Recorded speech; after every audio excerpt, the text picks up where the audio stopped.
যারা ব্যবসা করে তাদেরকে আমাদেরকে যদি সহযোগিতা করলে বিভিন্ন নেশা জাতীয় জিনিস আসতেছে, মাদক, গাঁজা, মদ, হিরোইন এগুলো আসতেছে। আর সে কি করতেছে, দেখা যায় আমার ছেলে, আপনার ছেলে, ভাই বাচ্চা এরাই কি করতেছে, রাজধানীর বুকে পৌঁছে যাচ্ছে। এগুলোর থেকে আমরা বিরত থাকবো এবং সবাই সচেতন হব। এলাকা যারা না আছে তাদেরকে বলবে। এখানে যে জনপ্রতিনিধি আছে তারাও সবাইকে বলে দেবে পরিষদে, এবং যারা জনসভা হয় তাকে এখানে বলে দেবে। করবেন না, আন্তর্জাতিক সীমারেখা কেউ পার হবেন না।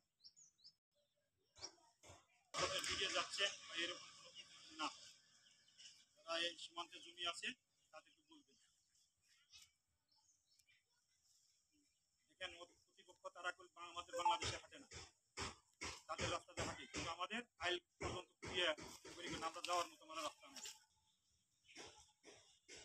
আবার বলতেছি, শূন্য লাইন বা জিরো লাইন এটাই বলেন, কে আন্তর্জাতিক সীমারেখা অতিক্রম করবেন না।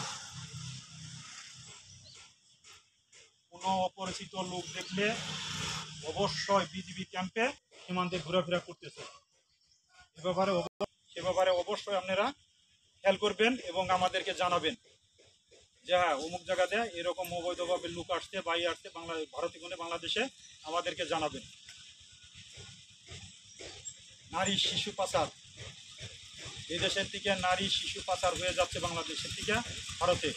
এদিকে অবশ্যই আপনারা এলাকার লোক আপনারা বেশি চিনবেন আমাদের চেয়ে, যে অপরিচিত লোক এনে কোথা থেকে আসছে বা কী করতেছে এই ব্যাপারে আপনারা সচেতন হবেন এবং আমাদেরকে জানাবেন যে এখানে 5 জন লোক অপরিচিত লোক সীমান্তে কী কারণে আসছে।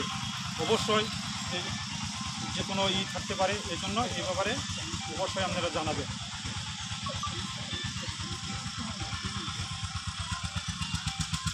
থাকবেন এবং সীমান্তের দিকে অবশ্যই বিজিবিকে সুরক্ষা রাখার জন্য বিজিবিকে সহায়তা করবেন।